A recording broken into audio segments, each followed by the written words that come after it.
Your president, your MC, and FIFA are always strong as its members. And when one member suffers, all its members are right.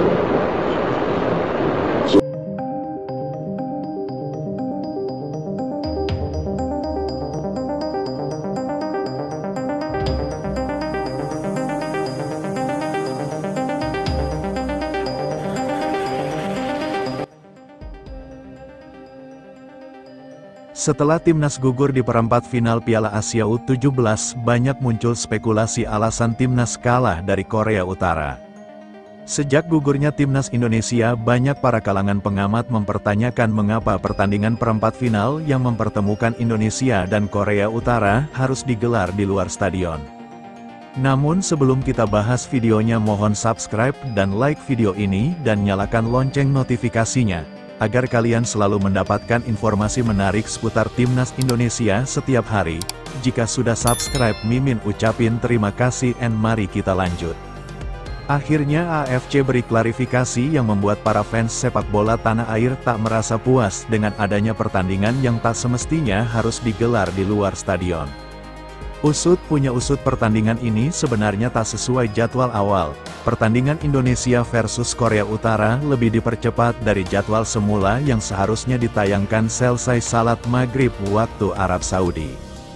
Namun pihak AFC mempercepat pertandingan antara Indonesia dan Korea Utara karena kondisi iklim yang mulia nampak mengalami perubahan di waktu malam hari. Terlihat jelas Indonesia dirugikan dalam hal ini. Dengan tiupan angin yang cukup kencang di sore hari membuat kesulitan timnas mengontrol bola dan berlari guna untuk melakukan kontrol bola yang baik. Di lain sisi, Erick Thohir menyayangkan kejadian. Dia menyebutkan pihak AFC tak perhitungan bahwa iklim di sore itu bisa saja dapat merugikan salah satu tim yang sedang berjuang di laga itu. Dan dia berharap kejadian ini tak terulang lagi di waktu mendatang. AFC sendiri tahu soal itu, apakah unsur kesengajaan panitia pelaksana atau alasan teknis yang lainnya. Drama setengah lusin gol tercipta saat timnas Indonesia U17 kalah 0-6 dari Korea Utara U17 2025 pada laga perempat final Piala Asia U17 2025 di Stadion King Abdullah Sports City Hall, Senin, tanggal 14 April tahun 2025, malam WIB. Hasil ini tentunya meninggalkan kekecewaan mendalam bagi para supporter. Meskipun Garuda Muda telah menunjukkan penampilan selama babak penyisihan grup, namun tembok kokoh Korea Utara terbukti terlalu sulit untuk ditembus. Lantas, apa yang menyebabkan permainan timnas Indonesia U17 sulit berkembang di pertandingan ini?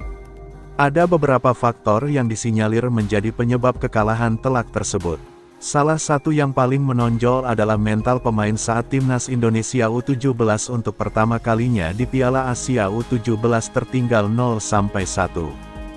Ya, gol pembuka di menit ke-7 yang dicetak Choi Song-hun merupakan faktor utama yang membuat permainan timnas Indonesia U17 menjadi sulit berkembang. Selain itu, ada beberapa faktor lain yang menjadi penyebabnya. Berikut faktor penyebab kekalahan timnas Indonesia dari Korea Utara. 1.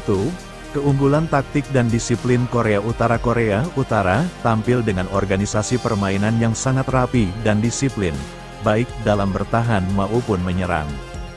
Mereka mampu menutup ruang gerak para pemain Indonesia dengan efektif dan melancarkan serangan balik yang cepat dan terorganisir. Kedisiplinan ini membuat Evandra Florasta DKK kesulitan mengembangkan permainan dan menciptakan peluang berbahaya. 2.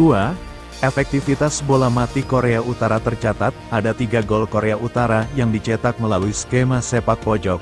Ini menjadi bukti kelemahan Indonesia dalam mengantisipasi bola-bola mati. Kelengahan dalam penjagaan pemain lawan berakibat fatal dan memberikan keuntungan psikologis bagi Korea Utara di awal pertandingan.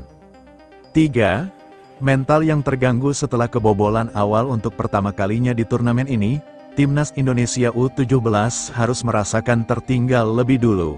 Gol cepat Korea Utara di menit awal diduga kuat memengaruhi mental para pemain Garuda Muda. Kepercayaan diri yang sempat terbangun di babak grup seolah meredup, membuat permainan menjadi kurang fokus dan terburu-buru. 4. Kalah dalam penguasaan bola dan inisiatif serangan. Statistik penguasaan bola sepanjang 90 menit laga berlangsung menunjukkan bahwa Timnas Indonesia U17 kesulitan untuk mengontrol jalannya pertandingan. Mereka lebih banyak berada di bawah tekanan dan gagal mengambil inisiatif serangan yang efektif. Hal ini membuat lini pertahanan terus-menerus diuji. 5. Keunggulan fisik dan pengalaman lawan meskipun tidak terlalu signifikan terlihat. Secara umum, tim-tim Asia Timur seperti Korea Utara seringkali memiliki keunggulan fisik dan pengalaman bertanding di level internasional yang lebih tinggi. Hal ini bisa menjadi faktor pembeda dalam pertandingan yang berjalan dengan tensi tinggi.